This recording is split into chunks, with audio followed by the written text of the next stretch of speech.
Smith और arbor ने पहला रेस्ट्रिक्शन एंडोन्यूक्लियस एंजाइम आइसोलेट किया और 1978 में उसके इस काम के लिए उनको नोबेल प्राइज मिला। ठीक है, तो सबसे पहले तो बात करते हैं कि रेस्ट्रिक्शन एंडोन्यूक्लियस एंजाइम क्या होता है, इसका दूसरा नाम भी होता है। ठीक है, इसका दूसरा नाम क्या होता है, रासायनिक चाकू, या इसे कहते हैं रासायनिक या जैविक चाकू भी कहा जाता है, क्योंकि ये जीव में पाया जाएगा ना। दूसरी चीज ये क्या करता है, अच्छा रासायनिक क्यों कहा, क्योंकि केमिकल्स को कट करेगा। केमिकल्स कहाँ से आए भाई, कल डीएनए की स्ट्रक्चर हम लोगों ने पढ़ी थी ना, डीएनए की तो होगी फिजिकल स्ट्रक्चर, और केमिकल स्ट्रक्चर में क्या होता है, वही राइबोज शर्करा होगी इस तरीके से, ये CH2OH हो गया, ये फॉस्फेट हो गया, ये यहाँ ATGC कुछ तो हो रहा है ना। तो इस तरीके से ये जो संरचना है, अब इसको कहीं से कहीं तक ऐसे काट दिया तो ये क्या हुआ, ये दोनों क्या, ये राइबोज शर्करा है, इसको पेंटोज शर्करा भी कहते हैं। अच्छा ये राइबोज शर्करा नहीं है, ये क्या है, डीऑक्सीराइबोज शर्करा है, क्योंकि हम क्या काट रहे हैं, डीएनए, और डीएनए को डीएनए कराए। डीऑक्सीराइबोज शर्करा कब कहेंगे, ये पहला कार्बन, ये दूसरा, ये तीसरा, चौथा, पांचवा, 5 कार्बनों की वजह से पेंटोज शर्करा भी कहेंगे। लेकिन दूसरे कार्बन पर अगर यहाँ OH है तब तो है ऑक्सी, यानी कि आरएनए वाली राइबोज शर्करा, और नहीं है, ऑक्सीजन दूसरे नंबर के कार्बन से डिलीट हो गया तो इसको बोलेंगे डीऑक्सीराइबोज शर्करा। ठीक है, अब यहां से इसको काट दिया ऐसे इसने आकर के, यहाँ से रेस्ट्रिक्शन एंडोन्यूक्लियस एंजाइम आया, एंडो इसलिए कहा अंदर जाकर के फिर काटता है वो, बाहर से नहीं काटेगा, बाहर से काट दिया तो फिर एक्सोन्यूक्लियस हो जाता वो। ठीक है ना, तो एंडोन्यूक्लियस अंदर जाकर के काट रहा है, तो भाई रसायनों को ही तो काट रहा है, ये डीऑक्सीराइबोज शर्करा हो गई, ये फॉस्फेट समूह हो गया, दोनों के दोनों क्या है, रसायन है, तो रसायनों को काटेगा तो रासायनिक। और ये कौन से रसायन को काट रहा है, जो केवल जीव के अंदर पाया जाता है, यानी जीवित जंतुओं में, जीवित पौधों में, जीवित जीवों में ही तो पाया जाएगा डीएनए, तो इसलिए उसे जैविक चाकू भी कहते हैं। ठीक है, दूसरा, कई बार चाकू ना मिलकर के आपको कैंची लिखा हुआ मिल सकता है, आगे बस समझ में, तो कैंची मिले या चाकू, आपको नाम यही लिखना है, कुल मिला के दोनों का काम काटने का ही है ना। तो दूसरी बात आगे आती है इसमें कि रेस्ट्रिक्शन एंडोन्यूक्लियस एंजाइम जो होते हैं ना, वो सभी जीवाणु और उच्च वर्गीय सभी में मिलेंगे।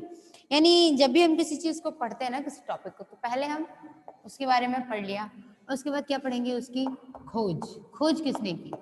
ठीक है, आगे हम खोज की बात करें तो किसने ढूंढा था, ये W. आर्बर है ना, आर्बर और स्मिथ, दोनों को इसमें, दोनों का इसमें योगदान होता है। ठीक है, तो आर्बर और स्मिथ, ठीक है, इन्होंने ढूंढा था, और इसके अलावा इनको 1978 में क्या मिला था, इसके लिए नोबेल पुरस्कार। पता होगा ना आप लोगों को नोबेल पुरस्कार क्यों दिए जाते हैं, पता है नोबेल पुरस्कार क्यों दिए जाते हैं, कब दिए जाते हैं, नोबेल ही क्यों है उस पुरस्कार का नाम, कुछ और भी तो हो सकता था। चलिए ये क्वेश्चन आप पर छोड़ती हूँ, ठीक है, आप इस क्वेश्चन का आंसर दीजिए कि नोबेल प्राइज, ये तो हमें भी पता है, नोबेल प्राइज बहुत बड़ा प्राइज होता है, दुनिया का सबसे बड़ा प्राइज है वो, है ना। शांति के लिए दिया जाता है, भौतिकी में दिया जाता है, लिटरेचर में देते हैं, इकोनॉमिक्स में भी देने लग गए अब, और जीव विज्ञान में नहीं दिया जाता है, ये किस में दिया जाएगा, मेडिसिन के क्षेत्र में दिया जाता है ना, चिकित्सा के क्षेत्र में, रसायन में भी दिया जाता है। आप ये बताइए, नोबेल पुरस्कार नोबेल पुरस्कार के नाम से क्यों जाना जाता है, उसका नाम कुछ और क्यों नहीं रखा गया। ठीक है, जब तक आप ढूंढिए तब तक हम अब फिर यहाँ, ठीक है, आगे पढ़ते हैं। नहीं मिला किसी को आंसर, चलिए इस सवाल का जवाब आपको देना तो पड़ेगा, आप ही दीजिए। ठीक है, आगे बात करते हैं कि ये मिलेगा कहाँ कहाँ, यानी कि आगे हम पढ़ते, पहले खोज पढ़ ली, उसके बाद क्या पढ़ेंगे, उसकी उपस्थिति या अकरेंस बोलते हैं उसको, है ना, या प्राप्ति स्थल, कहाँ कहाँ मिलेगा, या ऐसे लिख देते हैं वितरण, कहाँ कहाँ फैला हुआ होता है। ठीक है, तो कहाँ कहाँ फैला मिलेगा, ये मिलेगा प्रोकैरियोटिक और यूकैरियोटिक दोनों ही तरीके की कोशिकाओं।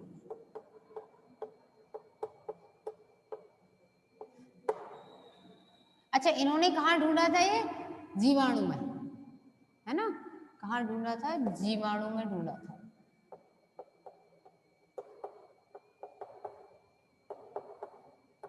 जीवाणु में खोजा गया था ये। तो प्रोकैरियोटिक और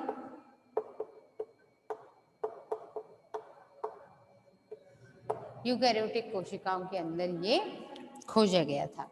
ठीक है, आंसर नहीं मिला आप लोगों को? कोई रिप्लाई नहीं दिया? अभी कोशिश करनी है या नहीं करनी है?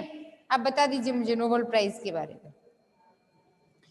तो आगे ठीक है कि रेस्ट्रिक्शन एंडोन्यूक्लियस एंजाइम जो है वो क्या करेगा? बहुत सारे जीवाणुओं में से सबसे ज्यादा ये ढूंढा गया है। ठीक है ना?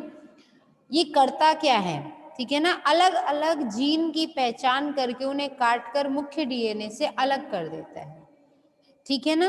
जैसे फिर उसके नामकरण की विधि है वो आपको और बताऊंगी कि कैसे उसका नाम लिखा जाता है। ठीक है, खोज हो गया, वितरण हो गया, उसके बाद देखते हैं इसका कार्य क्या है। ठीक है, और उसके कुछ एग्जाम्पल्स और नामकरण। ठीक है, तो सबसे पहले क्या करेगा ये? विशेष कोई डीएनए का विशेष अनुक्रम होगा, उसको पहचानिए। साफ नहीं दिख रहा है रोहित सैनी मैम? मैं अपनी टेक्निकल टीम से गुजारिश करूंगी कि क्या प्रॉब्लम आ रही है, क्योंकि यहाँ तो हमारे सिस्टम से तो सब कुछ ठीक चल रहा है। आप एक बार बेटा अपना नेटवर्क चेक कीजिए, कहीं उसमें तो प्रॉब्लम नहीं है। ठीक है, क्योंकि और बाकियों की तो ऐसी कोई कंप्लेन नहीं है, सबको सब दिखाई दे रहा है ना क्लियरली। आप एक बार रिप्लाई कर दीजिएगा, है ना, बाकी जो बच्चे हैं।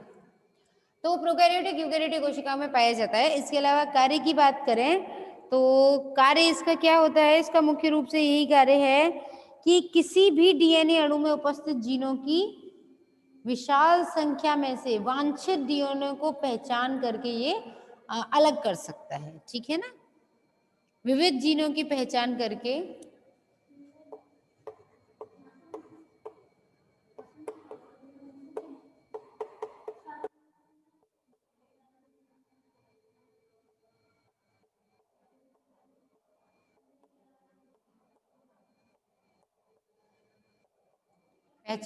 उन्हें ये काट सकता है ना? ठीक है भाई, सब दिखाई दे रहा है सबको। ठीक है, तो इसका मतलब नोबेल प्राइज वाला आंसर आपको देना नहीं था। हाँ, ऐसा कर रहे हो, फिर आपको कैसे मिलेगा? आपको भी तो लेना है नोबेल प्राइज। विविध जीनों को पहचान कर इनको काट के मुख्य डीएनए से अलग कर देता है।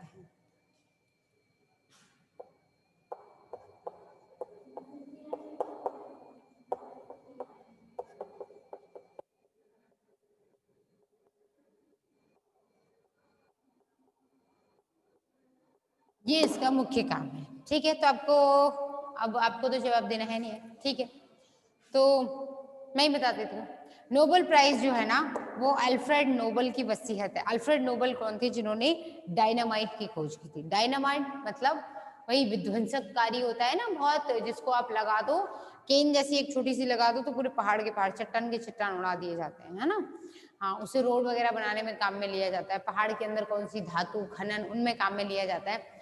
लेकिन भाई आप बताओ, आपके पास ऐसी भयानक चीज आ जाए जो पूरी दुनिया को नष्ट कर सकती है, तो कोई भी युद्ध वाली स्थिति में आपसे उसे मांगने की कोशिश करेगा ना। तो इस तरीके से नोबेल जो थे साइंटिस्ट, उन्होंने अपनी वसीयत इस तरीके से लिख दी कि शांति के काम के लिए इस डायनामाइट की बिक्री से या इसके प्रोडक्शन से, मतलब जो भी पैसा आया, उनके पास जितना भी पैसा इकट्ठा हुआ डायनामाइट की बदौलत, वो सारा पैसा उन्होंने कहा कि शांति के लिए लोगों में बांट दिया जाए। इसे हर साल पुरस्कार दिए जाते हैं। ठीक है ना?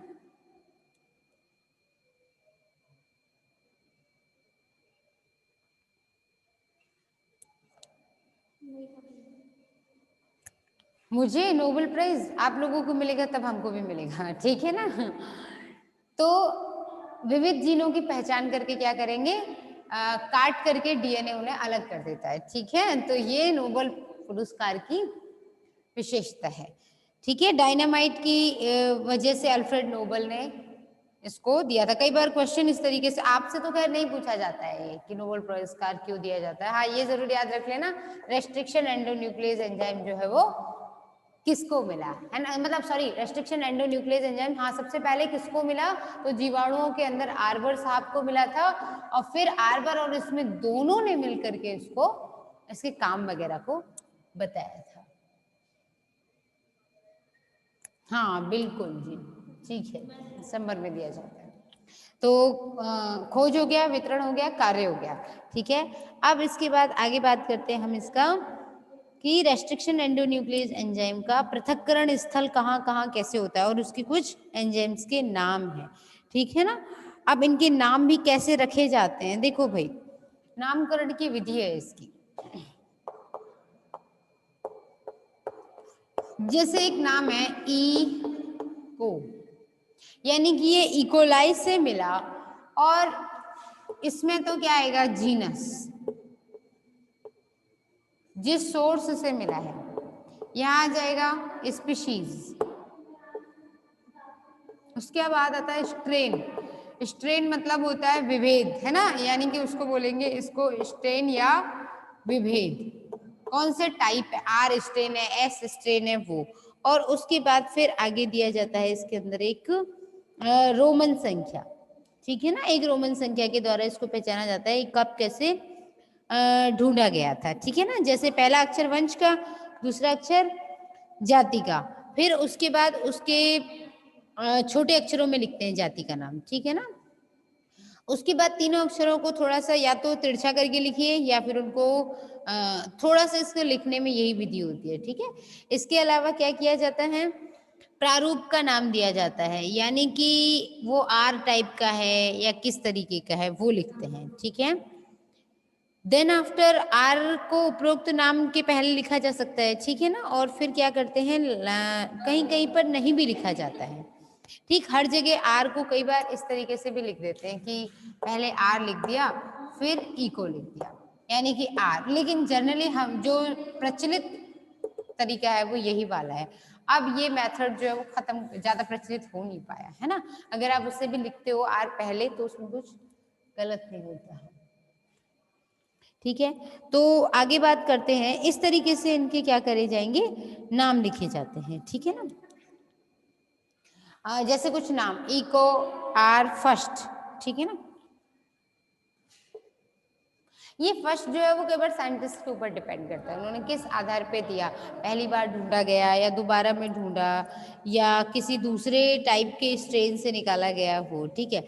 जैसे एक नाम और है हीमोफिलस इजिप्टियस, ठीक है, तो उसका नाम क्या हो जाएगा, हीमोफिलस इजिप्टियस सेकेंड, ये नाम है। तो इस हीमोफिलस में एच का मतलब क्या है, ये इसका वंश है, वंश क्या है, हीमोफिलस, ठीक है। इजिप्टियस जाति, तो इसमें क्या हो जाएगा, इजिप्टियस, ठीक है।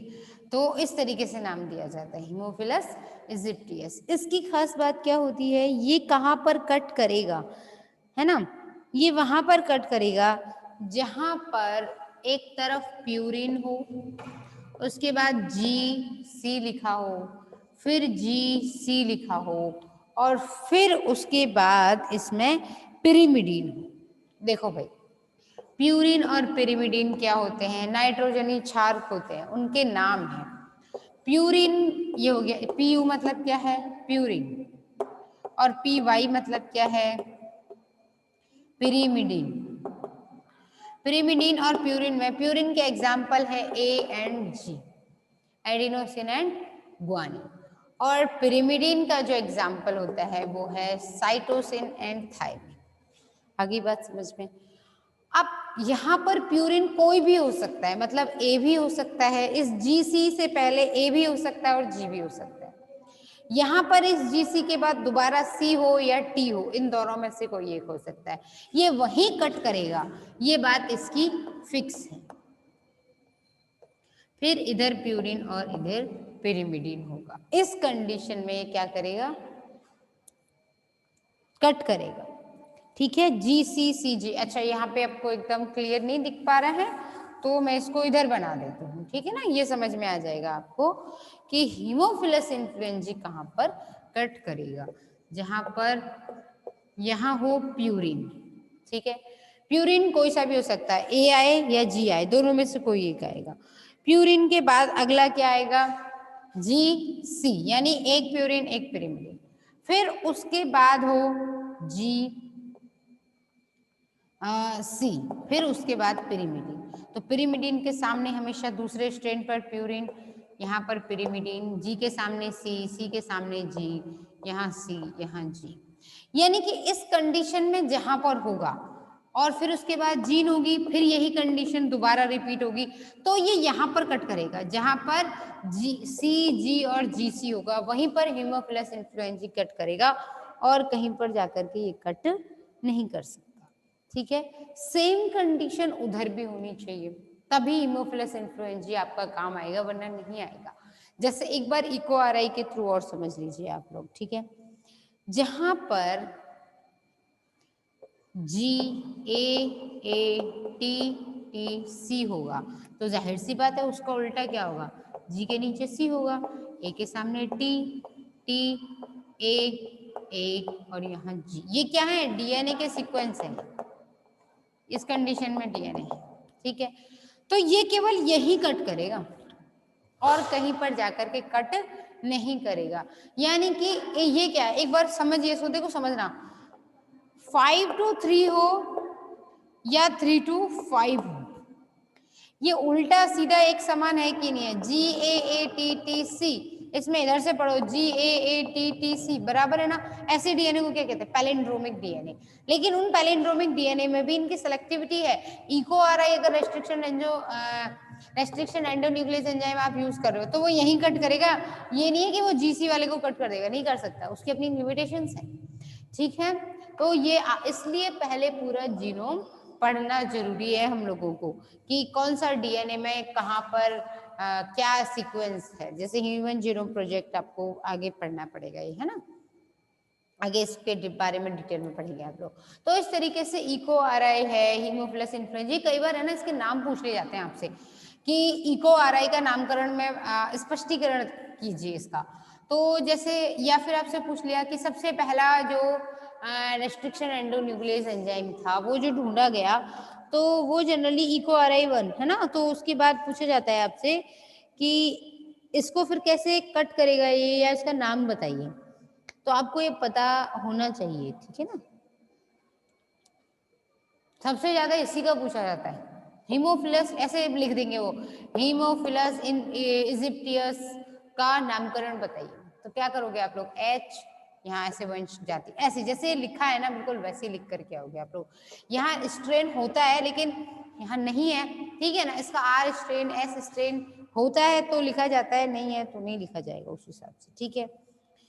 तो इस तरीके से इनके क्या होते हैं, नाम होते हैं। अब बात करेंगे कि रेस्ट्रिक्शन एंडोन्यूक्लियस एंजाइम की क्या क्या विशेषताएं होती हैं, ठीक है।